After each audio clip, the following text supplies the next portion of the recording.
अस्सलाम वालेकुम। दुरूद शरीफ पढ़ना।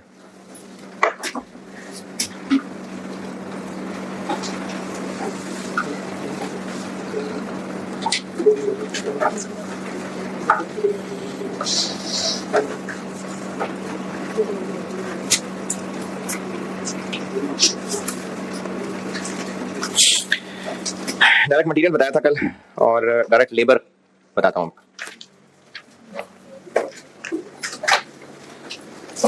अच्छा, इसमें जरा रश ज्यादा है इसलिए मैं ना आपको ये यहाँ बोर्ड पे भी दरख्त बना बता देता हूँ। लिखा है सब कुछ बना हुआ है, लेकिन समझाने के लिए मैं दरख्त भी बना देता हूँ।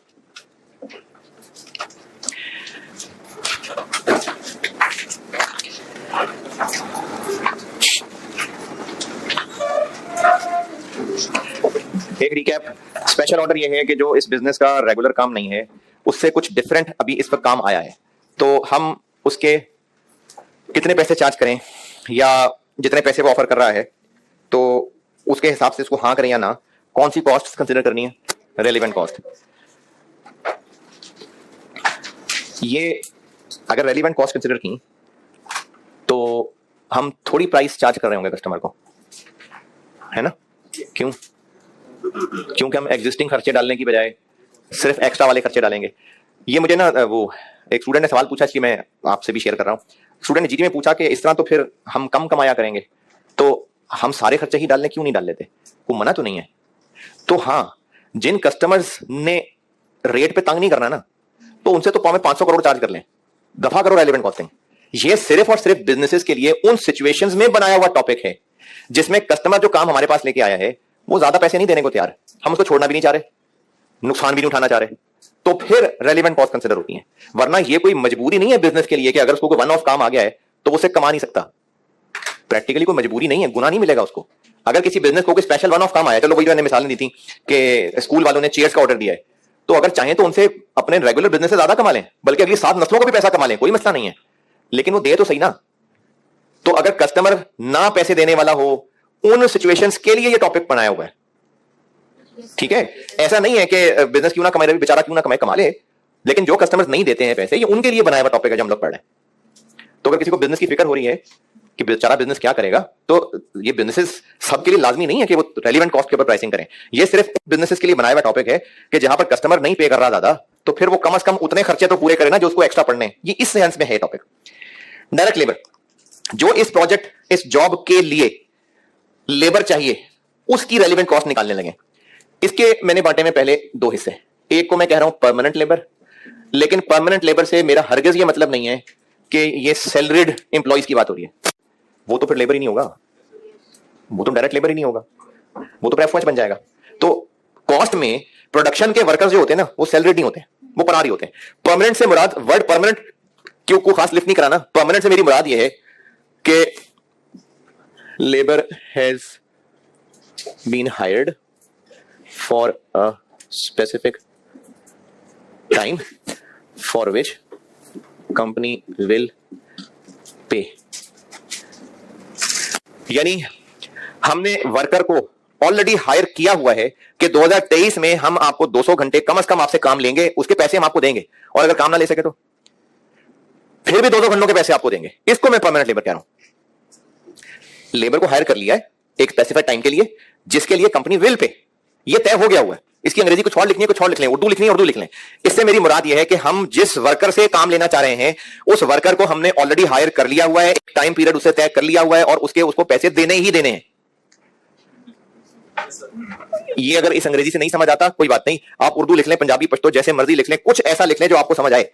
ये उस वर्कर की बात हो रही है जिसको हम ऑलरेडी हायर कर चुके हैं, उससे एक टाइम तय हो चुका है। मिसाल के तौर पे उस वर्कर से कहा है कि 2023 में 200 घंटे तुमने हमारे नाम करने, हमने 200 घंटों में तुमसे काम लेना है और उसके पैसे देने। अगर काम ना ले सके फिर भी तुम उनको 200 घंटों के पैसे हम तुम्हें देंगे। ये मुराद है इससे। हाँ? नहीं, सिर्फ ये नहीं है कि रेगुलर लेबर है। जो रेगुलर लेबर है, हो सकता है उसके साथ ये तय हुआ हो कि जिस दिन काम लेंगे उस दिन पैसे देंगे, जिस दिन काम नहीं लेंगे उस दिन पैसे नहीं देंगे। तो वो ये वाली बात नहीं है। यानी एक वर्कर जो हमसे 15 साल से काम कर रहा है, हो सकता है उसके साथ भी दिहाड़ी का सिस्टम तय हो, तो वो ये नहीं है। ये वो है जिसमें एक सर्टेन टाइम के लिए उनको हमने कह दिया हुआ है कि इस टाइम में हम आपको अपने पास रखेंगे और पैसे भी देंगे। काम हुआ तो काम भी लेंगे, ना हुआ फिर भी पैसे आपको मिलेंगे। ये वाली बात है। अब हमें इस दौरान उस स्पेसिफिक जॉब के लिए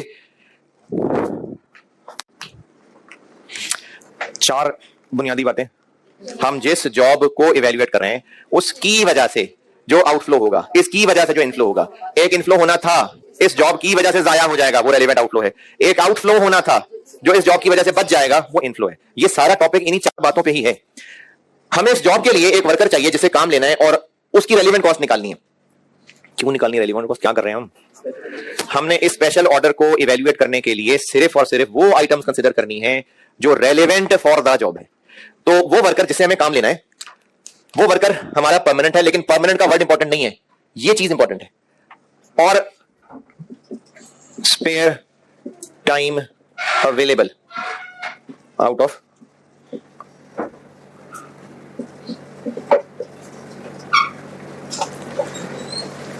इसका क्या मतलब है? जो इसके पेड आवर्स हैं, यानी इससे तय किया हुआ है कि इस साल में तुमसे 200 घंटे हमने काम लेना है, 200 घंटों के तुम्हें पैसे देने हैं, अगर ना काम ले सके तो भी देने। उन 200 में से उसके पास फ्री टाइम अवेलेबल है। और हम जो नया काम इससे करवाना चाह रहे हैं, 20 घंटे चाहिए उसके लिए, तो उसके पास इनमें से 20 घंटे हैं अवेलेबल। अगर अवेलेबल हैं तो फिर आगे फिर 2 बातें, उससे इन 200 घंटों का क्या तय हुआ था। अगर यह तय हुआ था कि तुम जीतो या हारो हमें तुमसे प्यार है, यानी अगर यह तय हुआ था कि चाहे हम तुमसे काम ले सकें या ना ले सकें, तुम्हें पैसे पूरे के पूरे मिलेंगे। इसको मैं कह देता हूं full wage rate is payable in idle hours. यानी अगर हमने वर्कर को 200 घंटों के लिए 2023 में बुक किया हुआ है और मिसाल के तौर पे उसको कहा हुआ है कि तुम्हें 300 रुपए पर आवर मिला करेगा, अब चाहे वो उन 200 घंटों में काम कर रहा हो चाहे ना कर रहा हो। अच्छा, ऐसा नहीं कि वो बदमाशी है कि मैं नहीं कर रहा काम, हम ना काम ले पा रहे हो तो उसको उन फारिग घंटों में भी पूरे के पूरे 300 ही देने हैं। अब अगर इस जॉब में उससे 20 घंटे काम करा लिया तो इस 20 घंटे काम कराने की वजह से उसको एक्स्ट्रा क्या पे करना पड़ेगा? क्यों? कुछ भी नहीं, क्योंकि हम उन्हीं 200 घंटे जिसके साथ उससे ऑलरेडी तय हुआ हुआ है कि 200 घंटों में तुम्हें पर आवर 300 देने ही देने, उन्हीं 200 घंटों में अगर हमें लग रहा है कि वो 20 घंटे फारिग होगा और उसके वो 20 घंटे हम यूज कर लेंगे, तो एक्स्ट्रा जैसे क्या जाएगा? कुछ भी नहीं। तो इस शाख का आंसर है कि रेलेवेंट कॉस्ट कुछ भी नहीं। लेकिन अगर उससे तय किया हुआ था कि अगर तो फारिग बैठे फिर तो पैसे थोड़े लो ना यार, ज्यादा क्यों लेते हो फिर? मिसाल के तौर पे उससे तय किया हुआ था कि अगर फारिग बैठे तो फिर 300 नहीं देंगे, फिर 120 देंगे। अब इस जॉब पे इस वर्कर से काम लेना क्या रेलेवेंट होगा? 180। क्यों? अच्छा, जब हमने ये देखना है ना कि इस जॉब की वजह से क्या है, तो ये देखना है हमने जस्ट इस जॉब से पहले की पोजीशन पे खड़े होकर, यानी हमने देखना है कि अगर जॉब ना हुई तो क्या होने वाला था। अगर जॉब ना होती तो वो फारिग तो है, कितने पैसे देने थे इस शाख में? 300। अब अगर हम उसके उसी फारिग टाइम में से 20 घंटे काम करवा लेंगे तो फिर भी 300 देने होंगे, तो कुछ एक्स्ट्रा नहीं है। अगर ये जॉब ना होती तो वो फारिग लेने वाला था और उसको कितने मिलने थे? 120। अब इस जॉब की वजह से 300 देंगे, तो एक्स्ट्रा क्या बना? 180। तो इस सूरत में रेलेवेंट कॉस्ट हो जाएगी 180।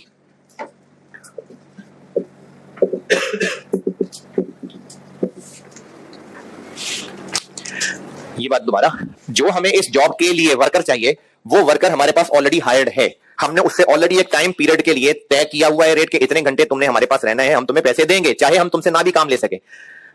और जितने घंटे उससे तय किए हुए हैं, हमें लग रहा है कि इस जॉब के लिए उसके पास उनमें फ्री टाइम अवेलेबल होगा। जैसे मिसाल के तौर पे अगर अभी इस वक्त अगस्त के महीने की मिसाल लें और कॉलेज ने किसी टीचर को फॉर अगस्त हायर किया हुआ है कि आपको हमने अगस्त में जैसे 50 आवर्स के लिए हायर किया हुआ है, जो 150-200 रुपए पर आवर है, वो मैं आपको देने ही देने हैं।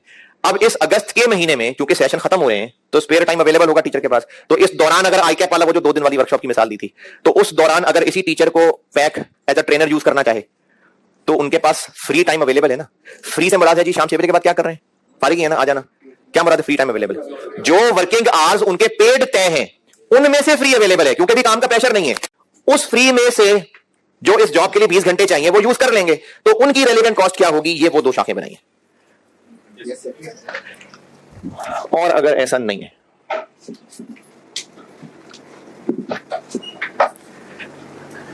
स्पेयर टाइम अवेलेबल नहीं है मतलब 24 के 24 घंटे बिजी है। क्या मतलब स्पेयर टाइम अवेलेबल नहीं? वो जो पेड आवर्स जिनमें उससे रेट तय है उसमें से फ्री अवेलेबल नहीं है। तो फिर हैं 2 बातें। या तो वर्कर से कहेंगे थोड़ा और टाइम निकाल ले यार। तो अब इस जॉब की वजह से क्या होगा, अब वो जितना ओवर टाइम आके काम करेगा उसके जो पैसे होंगे वो रेलिवेंट है। ओवर टाइम प्रीमियम कह रहा हूं, नहीं, जो भी ओवर टाइम के उसके पैसे होंगे, जो भी कॉस्ट ऑफ ओवर टाइम होगी वो रेलिवेंट है। भाई कुछ समझ आ रहा है? रेलिवेंट कॉस्ट जो इस जॉब की वजह से एक्स्ट्रा पढ़ना है वो हम लोग इधर लेबर में रेलिवेंट कॉस्ट ले रहे हैं। तो अगर वो इन एग्रीड पेड आवर्स में बिजी है, उसमें अवेलेबल टाइम नहीं है, तो उससे पूछ लेंगे और टाइम दे दे। तो अगर वो दे देगा तो उस एक्स्ट्रा टाइम के जो पैसे देंगे वो इस जॉब की रेलिवेंट कॉस्ट है। और अगर वो कहता है नहीं भाई मैं नहीं कर सकता काम, तो कहेंगे जा दफा हो फिर, नहीं काम उसी से लेना, क्योंकि हम इस वक्त बात ही उस बंदे की कर रहे हैं जिससे ये जॉब करवानी है, उस बंदे ही की बात हो रही है। ओवर टाइम नहीं कर पा रहा, काम बिजी है, तो बोनस देंगे तो वो बोनस किस बात का देंगे कि और टाइम लगा ले, नहीं है ना, नहीं लगा सकता और टाइम। तो फिर वो हमारे पास बिजी है तो कोई काम कर रहा है ना। अब अगर वो काम हमारे पास ही किसी जगह कर रहा है लेकिन चाहिए वही बंदा, तो फिर हो सकती हैं दो बातें। और अब इतनी सारी जगह यहां नहीं है तो मैं इसको वैसी जबानी बोल के आपको बुक से पढ़ा देता हूं। अगर शुरू से जो वर्कर हमें इस जॉब के लिए चाहिए वो हमारे पास for a time already hired है, जिसके पैसे उसको देने ही देने, अगर उसके उसी पेड एग्रीड टाइम में से कुछ फारिग अवेलेबल है जिसमें हम ये जॉब करवा पाए, तो फिर दो बातें। अगर फारिग बिठा के भी पूरे पैसे देने ही तय किए हुए थे तो इस जॉब की वजह से उसको कुछ भी एक्स्ट्रा पे नहीं होगा, इसलिए रेलिवेंट कॉस्ट जीरो। लेकिन अगर उसको रिड्यूस्ड रेट तय किया हुआ था तो अब क्योंकि वो फारिग नहीं बैठा होगा, काम कर रहा होगा जॉब की वजह से, तो जो डिफरेंस है वो रेलिवेंट है। लेकिन अगर वो बंदा ऑलरेडी हायर्ड है और उसके पास टाइम नहीं है तो फिर उससे पूछेंगे ओवर टाइम लगा सकता है, हाँ जी लगा सकता है, तो जितने ओवर टाइम के पैसे देंगे वो रेलिवेंट है। लेकिन अगर ओवर टाइम भी नहीं लगा सकता, बंदा भी वही चाहिए, कहां बिजी है, हमारे पास कोई और काम कर रहा है, तो उसको फिर हम उठवा लेंगे, मतलब उस काम से उठवा लेंगे, उसको हम उस काम से उठवा लेंगे। तो अब जब उस काम से उठवाएंगे तो फिर दो बातें, या उसकी जगह किसी और को बिठाएंगे, तो रेलिवेंट कॉस्ट क्या होगी, जो उस किसी और पे करे थे, जो अब उस किसी और को पे करेंगे।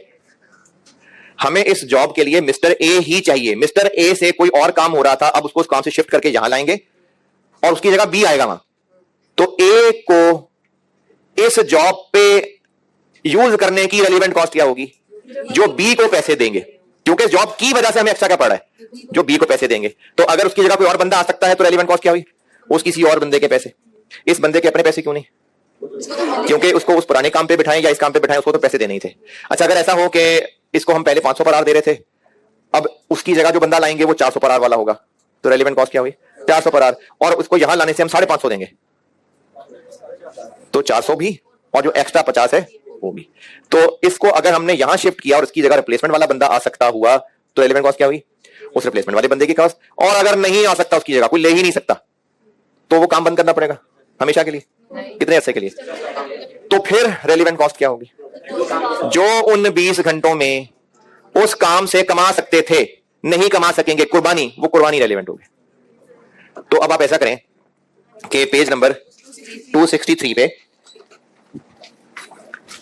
लेबर की हेडिंग है, उसमें एक शेडेड सी लाइन है परमानेंट, उसके अंदर जितनी लाइनें लिखी हैं ये सब पढ़ लें कॉन्ट्रैक्ट लेबर से ऊपर ऊपर।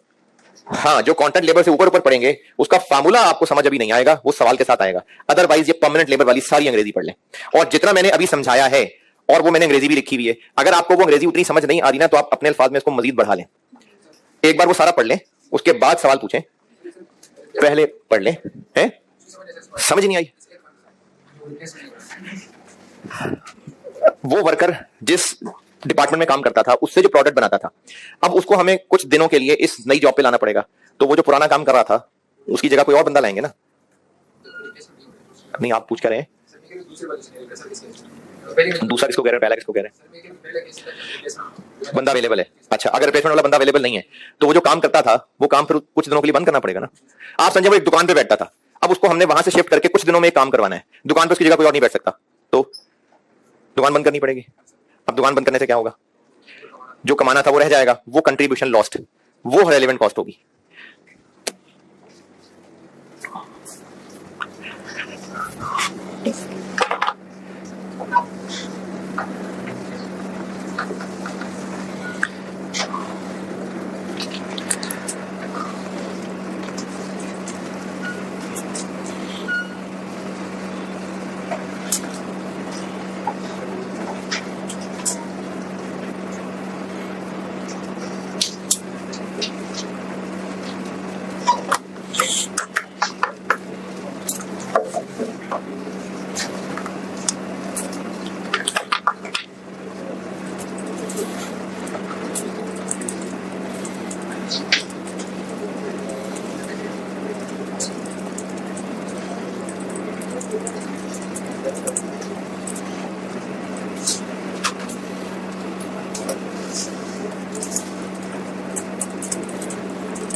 थर्ड पॉइंट पॉइंट बात ये कि जो लेबर अवेलेबल नहीं है, हम काम करते हैं ये कॉस्ट ऑफ लेबर ऐड होगी। उसकी मैं वजह बताता हूँ, सवाल के साथ बताता हूँ। ये जो सबसे आखिरी लाइन है, इसमें मैंने ये जो plus cost of this labour लिखा हुआ है, इसकी वजह भी सवाल के साथ समझाता हूँ। और इसकी जब वजह समझा लूंगा तो सेम वजह होगी जो कल मैंने मटेरियल की वजह नहीं समझाई थी, तो वो मैं आपको लेबर के साथ अभी सवाल में समझाता हूँ।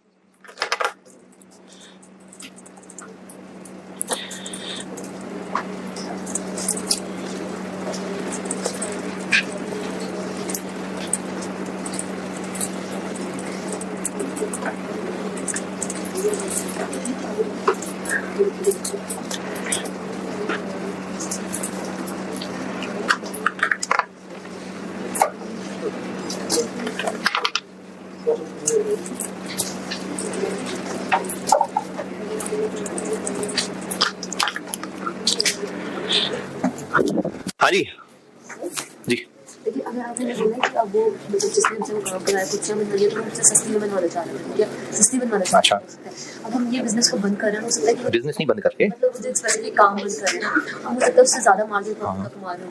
और अगर हम जो है रेलेवेंट कॉस्ट इस बिजनेस का जो हमें बंद करने से बिजनेस नहीं मसला हो रहा। हाँ ठीक है समझ गया। आगे तो सर इस तरह तो उसकी रेलेवेंट कॉस्ट ज़्यादा भी हो सकती है। ये मैं आपको अगला सवाल अभी कराता हूँ ना, फिर उसमें पूछिएगा जब फिगर सामने आएंगे। किसकी? रिड्यूस वेज डिस्पेबल दफा करें, अभी सवाल कराता हूँ फिर पूछ लेना। पढ़ लिया? अगर ये परमानेंट लेबर नहीं है, कॉन्ट्रैक्ट लेबर, लेकिन फिर बता रहा हूं कॉन्ट्रैक्ट या परमानेंट नाम इंपॉर्टेंट नहीं है, बात यह है कि अगर तो वर्कर्स के साथ कुछ कॉन्ट्रेक्चुअली आवर्स तय कर लिए हुए हैं कि इतने घंटों के पैसे देने हैं, तो ये सारा कुछ था। और अगर ऐसा नहीं तय किया हुआ तो इसको मैं ये कह रहा हूं, यानी काम लेंगे तो पैसे देंगे, नहीं लेंगे तो। इस सूरत में जिस तरह के लोग हमें चाहिए, मिस्टर एबीसी नहीं कह रहा, बस जिस स्किल का वर्कर चाहिए वो अवेलेबल है। सफिशिएंट लेबर इज अवेलेबल, मतलब कहीं भी अवेलेबल है। मजदूर चाहिए है, चौक पे चले जाए मजदूर खड़े होंगे, अवेलेबल हैं। जिस स्किल का बंदा चाहिए वो है अवेलेबल। तो इस सूरत में रेलेवेंट कॉस्ट क्या होगी? जो उसको पे करेंगे। तो इस सूरत में रेलेवेंट कॉस्ट होगी जो भी उसको पे करेंगे, जो भी उसकी कॉस्ट होगी वो रेलेवेंट है। लेकिन अगर नहीं है बंदे अवेलेबल, मतलब दुनिया में कोई है ही नहीं वैसा, हमने कोई बहुत अजीब सा काम सोच लिया है, लेकिन मार्केट में नहीं है अवेलेबल, तो कहां से लाएं? फिर है ही नहीं अवेलेबल।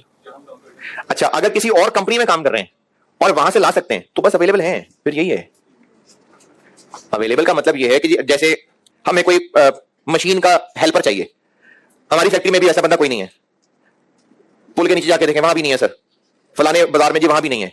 हाँ, ये ना 7 फाटक है ना, तो वो ब्रिज के नीचे कुछ मजदूर खड़े होते हैं, तो मैंने वो मिसाल दे दी थी पुल के नीचे। अदरवाइज पुल के नीचे में कोई टेक्निकलिटी नहीं है, मैंने वैसे ही इस इलाके में जो हॉस्टल में रहते हैं मैंने इसकी मिसाल पुल के नीचे की दे दी थी। दफा करें पुल, किसी जगह पर जो मजदूर अवेलेबल हुआ करते हैं वहां भी नहीं है अवेलेबल। किसी ने बताया जी फलानी फैक्ट्री में लोग काम कर रहे हैं, उनको अच्छा रेट देंगे तो आ जाएंगे, तो फिर है अवेलेबल। इसका अंदर है अवेलेबल, इसका मतलब है कि नहीं है अवेलेबल, दुनिया में ही मौजूद नहीं है।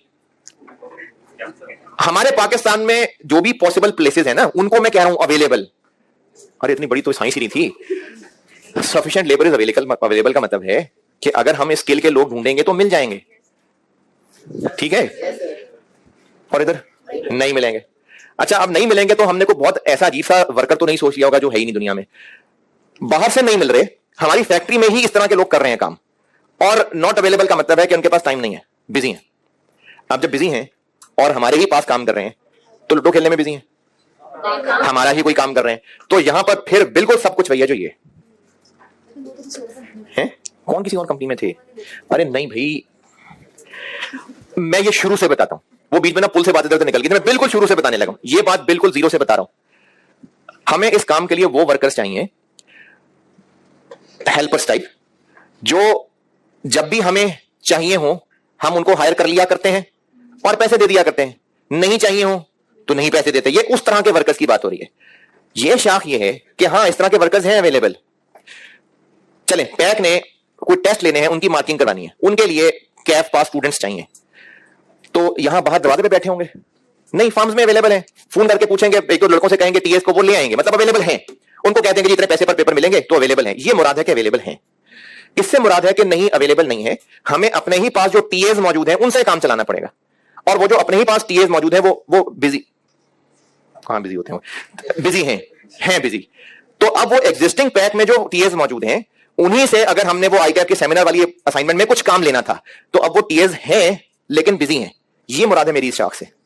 तो उनको अगर उस 2 दिन के सेमिनार में यूज करना है तो क्या हल है? जो काम वो अभी कर रहे हैं वहां से शिफ्ट करना पड़ेगा ना। तो ये एग्जैक्टली यही वाली बातें हैं। मैंने ये 2 केसेस सिर्फ और सिर्फ इस एरिया के लिए मेनली बनाए थे। ये बिल्कुल यही वाली बात। तो इसलिए आप कॉन्ट्रैक्ट लेबर सारा पढ़ लें, सेम कॉपी पेस्ट मैंने नीचे दोबारा किया हुआ है, कॉन्ट्रैक्ट लेबर वाला दोबारा पढ़ लें। क्या नहीं, 2 बातें हो गई ना। हमारे पास वो जो काम कर रहे हैं उनको अगर उस काम से इस जॉब पे लाएंगे तो उस काम का क्या होगा? या तो कोई और बंदा आ सकेगा, वो काम संभाल लेगा, टीएन आ सही कोई पीएन लगा देंगे, खैर, तो फिर उस किसी और बंदे को जो पैसे देंगे। और अगर कोई और काम नहीं संभाल सकेगा तो वो काम रोकना पड़ेगा। तो ये बिल्कुल वही 2 वाली बातें आ गई।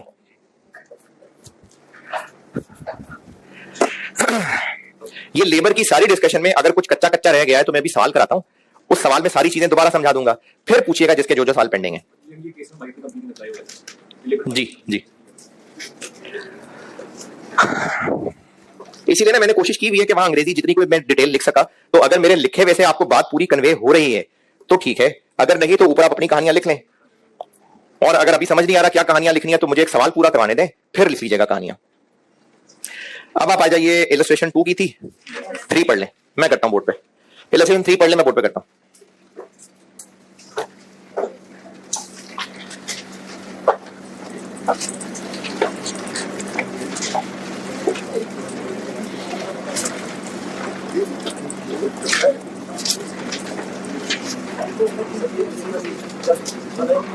हाँ हाँ तो जो पहले काम कर रहा था उससे जो हमारा प्रोजेक्ट है हाँ, वो आगे ये प्लस कॉस्ट ऑफ लेबर क्यों लिखा है? अभी मैंने ना ये इधर खड़ा था, मैंने कहा था कि मैं भी सवाल कराता हूं तो समझाता हूं।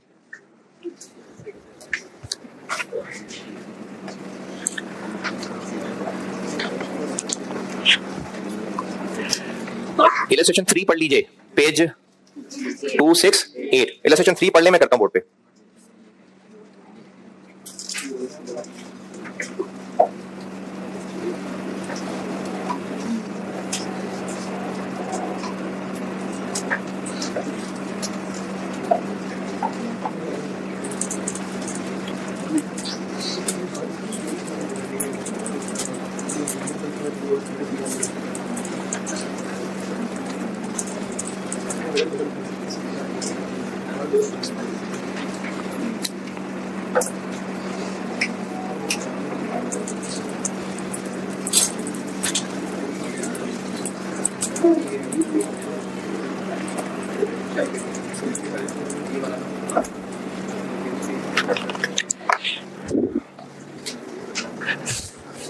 हाँ भाई, अच्छा हाँ, वो एफआर 1 में मैंने की थी बात, कॉस्ट में भी कर दूं। आई कैप की ना वो एक पॉलिसी रूल रही है ग्रुप्स में कि कॉस्ट पास करेंगे तो आप इस काबिल हैं कि एमएफए का पेपर दे सकें, और इसी तरह एफआर 1 पास करेंगे तो इस काबिल हैं कि एफआर 2 का पेपर दे सकें। मैं आपके जज्बात से बिल्कुल एग्री, मुत्तफिक हूं। और चूंकि ये ऑनलाइन बात हो रही है तो मैं फिर कुछ कहना नहीं चाहता, वरना बच्चे ना क्लिप निकाल के एक मैं देख रहा था, मैंने उस दिन जो यहाँ समझा रहा था बातें कि सीवीपी में कुछ समझ नहीं आ रहा, वो मैं देखा एक बच्चे ने इस पे सैड म्यूजिक लगा के ना इतना सा क्लिप बना के वो तो इसलिए बस सिर्फ यही कह सकता हूं कि ये एक डैश पॉलिसी है। तो अभी मेरा मशवरा आपको ना 2 है। एक मशवरा तो ये है कि आपके पास ना अभी बिल्कुल टाइम नहीं है इस वक्त इस बहस पे जाया करने का, ग्रुप्स के अंदर बुरा बुला कहने का, गालियां देने का कि क्या हुआ है, आपके लिए इस वक्त ज्यादा कीमती है सितंबर में होने वाले पेपर्स। अभी आप सारी बातें छोड़ के उन पेपर्स पे फोकस करें और इस तरह की डिस्कशंस का बिल्कुल हिस्सा ना बने। दूसरा मशवरा यह है कि जब आप पेपर्स दे लें फिर तब जरूर मुख्तलिफ सियानों से मशवरा करके स्टेप लीजिएगा। अभी इस वक्त आप बिल्कुल इस बात पे टाइम जाया ना करें। होना था हो गया, क्यों हुआ उससे क्या हासिल होगा मेरी समझ से बाहर है, लेकिन आपको सिर्फ ये कह रहा हूं कि अभी आप अपने पेपर्स पे फोकस करें। अभी इस बहस में ना पड़े कि मेरे तो साथ लोगों पे रहते हैं, बताएं मेरे साथ क्या होगा। जो होगा वो बाद में होगा, पहले ऑटम 23 होगा, पहले उसके ऊपर फोकस करिए। और जब एक बार आप वो पेपर दे दें उसके बाद जरूर अच्छा मशवरा करके, तब तक हम भी काफी चीजों में क्लियर हो गए होंगे और हम मतलब कॉलेज टीचर्स हम भी कोशिश तो अपने तौर पे जो भी कर सके करेंगे। इसमें चेंज तो मुझे नहीं लगता कोई होगी, लेकिन वैसे वो बच्चे जिनके पेपर ही लेट से 2 रहते हों, यानी स्प्रिंग 24 में उनका रहता है FAR 1 और FAR 2 था, तो क्या वो उस पे साल लगाएंगे? इस तरह के बच्चों का आई अंडरस्टैंड के कुछ ना कुछ एग्जामिशन मिल जाएगी, ये मेरा जाती अंदाजा है। लेकिन इस पे जब क्वेरीज जाएंगी तो मेरे ख्याल में इस तरह के मसले शायद रिजॉल्व हो जाएंगे। लेकिन ये पॉलिसी कि FAR 1 पास किए बगैर FAR 2 क्यों नहीं दे सकते, कॉस्ट पास किए बगैर MFA क्यों नहीं दे सकते, ये बेशक एक डैश पॉलिसी है, लेकिन फैक्ट क्या है कि पॉलिसी है, वी हैव टू फॉलो। अब उसमें आप सितंबर में सिर्फ और सिर्फ एग्जाम से फोकस करें, उसके बाद फिर पूरी तरह मशवरे करके फिर अगला स्टेप लेना। अगले स्टेप से मुराद है कि अगले पेपर्स कौन से पढ़ने हैं, कैसे पढ़ने हैं, ठीक है, वो फिर उसके बाद फैसला करना। अभी सिर्फ एग्जाम से फोकस करें। इलस्ट्रेशन 3,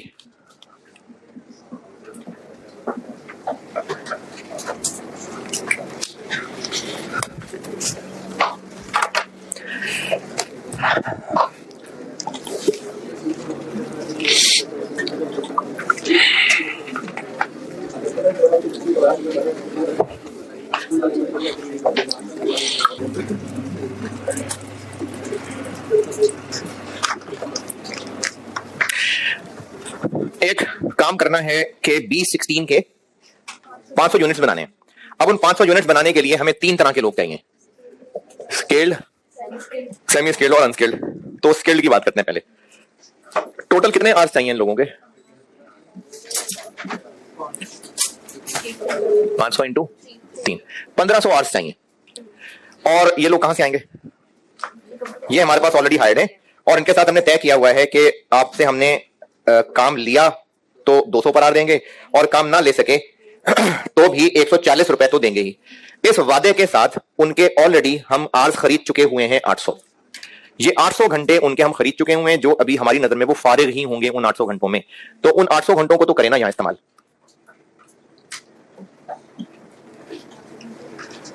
तो ये काम पूरा कर पाएंगे हम? नहीं, हमें मजीद चाहिए होंगे 700। इसके लिए वो लोग ओवर टाइम करने को तैयार है। तो इन 800 और 700 आवर्स की रेलेवेंट कॉस्ट क्या हो गई? इन 800 की क्या? अगर ये जॉब ना होती तो इन 800 घंटों का 140 तो हम देने ही वाले थे। अब चूंकि इस जॉब में उनसे काम ले लेंगे तो पूरे 200 दे देंगे, तो इस जॉब की वजह से क्या हुआ? 60 देने पड़ेंगे। तो जो सरप्लस आवर्स हैं 800 इंटू 60 रेलेवेंट है। और जो ओवर टाइम आवर्स हैं इन 700 घंटों में जब हम इनसे काम लेंगे अगर, तो 240 पे करेंगे। 168 ये स्किल्ड लेबर है। अब बताएं कि जो मैंने पहले परमानेंट लेबर पढ़ाया था उसमें ये लेफ्ट वाली शाख और ओवर टाइम, अब बताएं उनमें जो पूछना है जी, वो रिड्यूस वाला।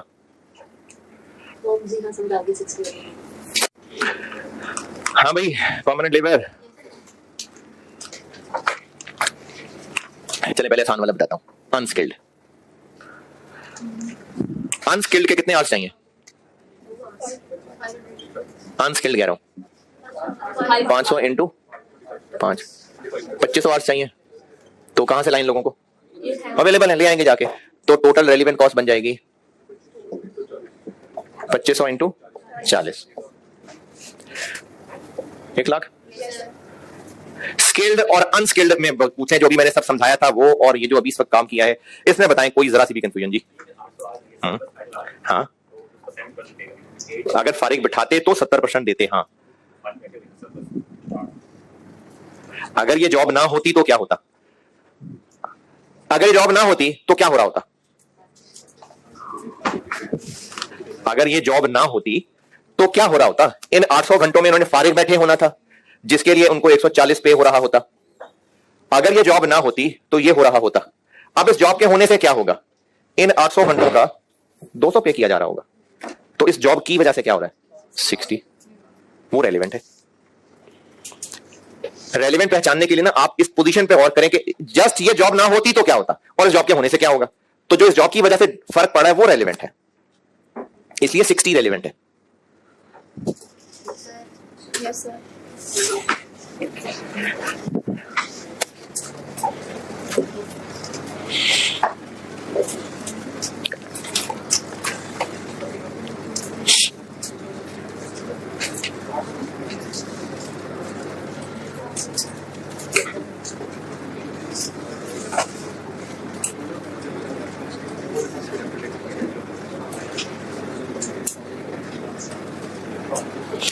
सेमी स्किल समझाता हूं।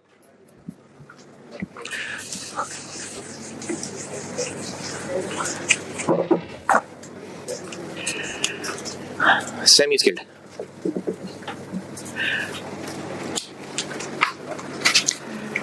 स्किल्ड के टोटल आवर्स कितने चाहिए होंगे, 500 इंटू 2, इनके 1000 घंटे चाहिए होंगे। तो इन 1000 घंटों की इनसे काम लेने की रेलेवेंट कॉस्ट क्या होगी, 1000 इंटू समथिंग। अब वो जो इंटू समथिंग है वो निकालता हूं। ये लोग फारिग हैं, क्या कर रहे हैं, ये B25 बनाया करते हैं।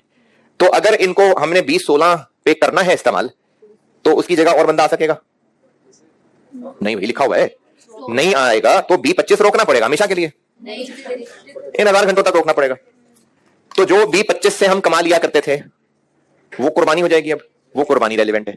क्या कमा लिया करते थे, प्रॉफिट या कंट्रीब्यूशन, प्रॉफिट या कंट्रीब्यूशन, क्या फर्क है। तो फिक्स कॉस्ट तो वैसे भी होनी है ना, तो कंट्रीब्यूशन, तो उससे हम जो कंट्रीब्यूशन कमा लिया करते थे वो कुर्बानी हो जाएगी। अब तो हम B25 से कंट्रीब्यूशन क्या कमाते थे, सेल प्राइस कितनी 510, मटेरियल कितना, लेबर कितना, वेरिएबल ओवरहेड्स कितने, फिक्स्ड ओवरहेड्स नहीं, 105 इधर मल्टीप्लाई कर दो,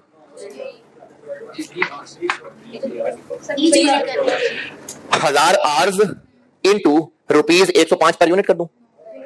फिर यहां मल्टीप्लाई करने के लिए क्या चाहिए, रुपीज पर आर चाहिए ना, 1000 आवर्स हैं तो इनटू रुपीज पर आर चाहिए। इसका कॉन्सेप्ट दोबारा सुने, इन 1000 घंटों में हमने उससे B16 बनवाना है। अगर इन 1000 घंटों में B16 बनवाया तो क्या कुर्बानी देनी पड़ेगी, इन 1000 घंटों में जितने उससे B25 बनवा लेते उस पे जो कंट्रीब्यूशन कमा लेते वो कुर्बान करना पड़ेगा, वो कुर्बानी रेलेवेंट कॉस्ट है। इसके लिए हमें 1000 आवर्स से कुर्बानी पर आर निकालनी पड़ेगी। ये जो 105 रुपए इससे हम कमाते थे ना, ये उस वर्कर के 3 घंटे लगते थे तो 105 कमाते थे, पर आर मेहनत से कितना कमाते थे। अब इसको हम कंट्रीब्यूशन पर यूनिट से कंट्रीब्यूशन पर आर बना लेते हैं 35 जी। एक यूनिट B25 कितने घंटे में बनता है, तो 3 घंटे की मेहनत इतना कमा के देती थी, तो पर घंटा इतना। अच्छा अब ये लिखना नहीं, यहां पर 35 लिखना है, 105 नहीं लिखना, ये बात समझ आई। 35 यस, 105 नो, ठीक है, यहां तक ठीक है ना। मैं कह रहा हूं 35 भी गलत है। क्या गलती है इसमें, क्या खराबी है, क्या खामी है इसमें, क्या कमी है इसमें। हाँ जी, हाँ वो ऐड कर दें इसमें, क्यों, वो तो मैंने फार्मूला बनाया हुआ है, मैं तो वजह पूछा हूं। मैंने कहा बड़ा कुछ इंटेलेक्चुअल बंदा बात कर रहा है। हाँ जी, ये ऐड कर दूं, फार्मूला तो हाँ ऐसे ही बनाया हुआ मैंने, लेकिन क्यों, बाद में कब कंट्रीब्यूशन होनी थी, नहीं हुई, हाँ प्रॉफिट नहीं कंट्रीब्यूशन, हाँ बाद में कब,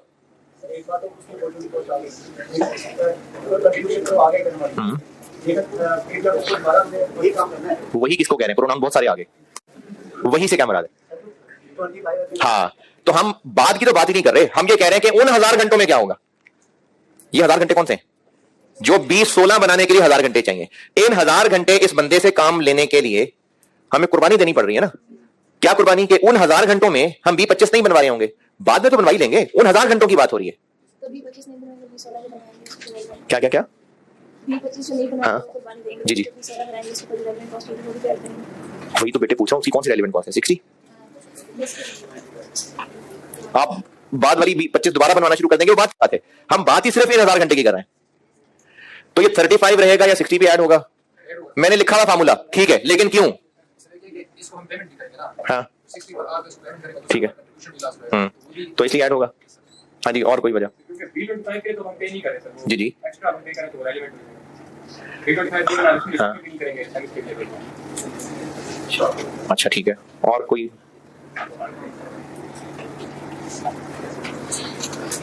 हाँ जी, ऐसा सिल्वर पार्ट है स्किल वाले का 60 आ रहा है। स्किल वाले का 60 आ रहा है?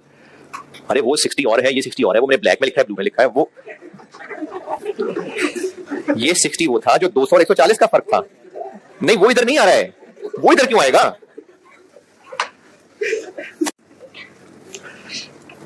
अरे कुछ तो सोचा होगा ना बात करने से पहले। क्यों आ रहा है इधर? ये सेमी स्किल नहीं है, ये स्किल नहीं है ना, ये तुम सेमी स्किल, ये तो और ही लोग हैं, और लोगों की बातें हो रही हैं। तो वो 60 नहीं है इधर। ये 60 कौन सा लिख दिया मैंने वैसे भी? ये वो जो ब्रैकेट में लिखा हुआ है ना 3 घंटे, इधर ये वो वाला 60 लिखा मैंने। B25 के टेबल में देखें, ब्रैकेट में लिखा हुआ है 3 आवर्स और उसके सामने 180 रुपए आ रहा है। तो ये वो 60 पर आर है।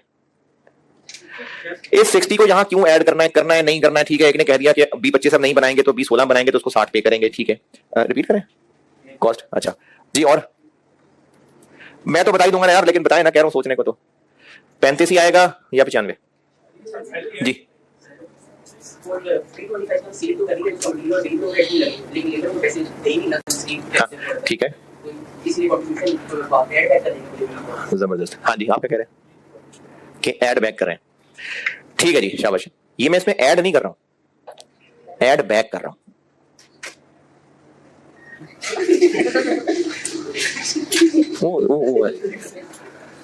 ये 60 मैंने ऐड नहीं किया है, ऐड बैक किया। बड़ा गहरा सेंटेंस बोला मैंने।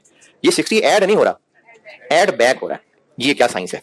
अभी जब मैंने दरख्त बनाए हुए थे और उन दरख्तों में एक शाख ये बनाई हुई थी कि हम मिस्टर ए को इस जॉब पे यूज करना चाह रहे हैं, तो वो हम अपनी ही फैक्ट्री के किसी और डिपार्टमेंट से उसको उठवा के यहां ले आएंगे और उसको वहां पर हम 500 पर आर देते थे, यहां पर भी 500 पर आर देंगे। तो रेलेवेंट कॉस्ट क्या ली थी है? उसकी जगह जो और बंदा ला रहे थे, इसकी रेलेवेंट कॉस्ट 500 क्यों नहीं ली थी? 500 तो पे कर रहे हैं उसको यहां बुला के। वो उस डिपार्टमेंट में बैठ के काम करता, ये जॉब ना होती तो भी 500 पर आर जाना था। इस डिपार्टमेंट में आके इस जॉब पे काम करेगा तो भी 500 पर आर देंगे, इसलिए रेलेवेंट नहीं ले रहे थे। इस साहब से हम पहले B25 बनवाते थे, ये जॉब ना होती तो क्या होता? तो भी वो काम कर रहा होता और 60 पर आर दे रहे होते। अब इस जॉब पे ले आएंगे तो भी काम कर रहा होगा, तो भी 60 पर आर देंगे। तो ये 60 रेलेवेंट नहीं है। ये मैंने 60 यहां इसलिए ऐड नहीं किया कि ये भी उसको पे करना है तो 35 की कुर्बानी भी ले लें और साथ ये 60 भी ले लें, नहीं, इसलिए ऐड नहीं किया मैंने। ये ऐड इसलिए किया है, इसको जरा सारे को 3 से डिवाइड करें।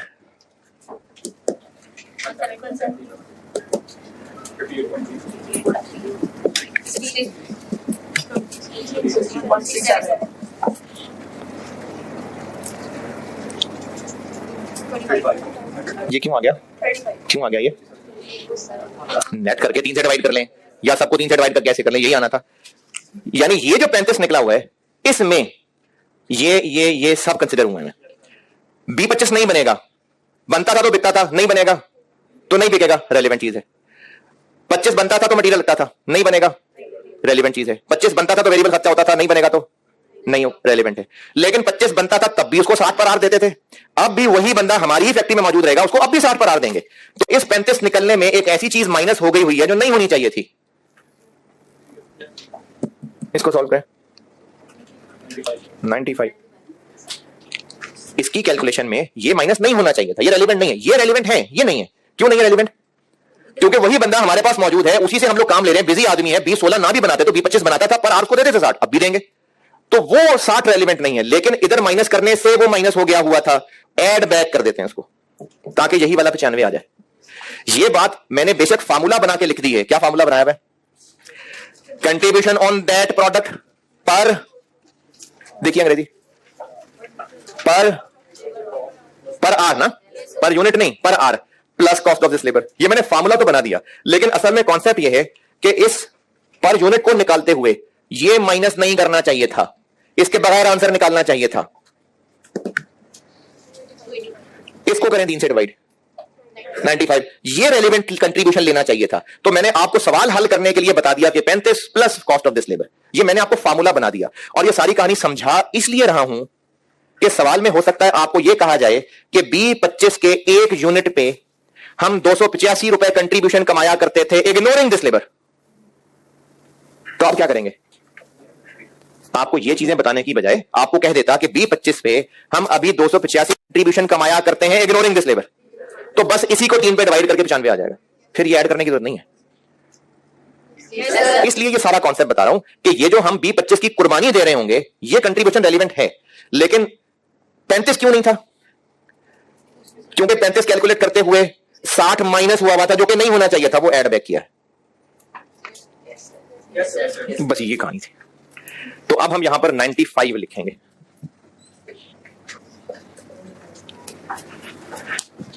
अब आप लेबर में जो सवाल पूछना चाहते हैं पूछें। लेबर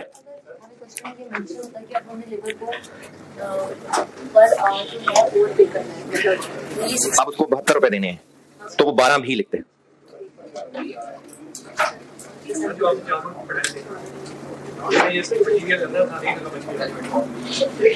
ये एक रेलिवेंट इनकम हो गई। सेल प्राइस से पैसे मिलने थे, नहीं मिलेंगे, एक रेलिवेंट कॉस्ट हो गई। ओवरहेड लगने थे, नहीं लगेंगे, एक इनकम हो गई। नेट कॉस्ट आ गई, तो हाँ रेलिवेंट कॉस्ट है 95। हाँ तो भी लगना था, इसलिए वो इररेलेवेंट है। तो वो इररेलेवेंट है इसलिए नहीं लिया। यहां क्यों ऐड कर दिया?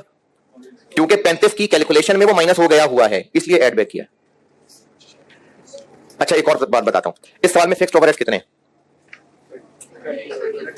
30।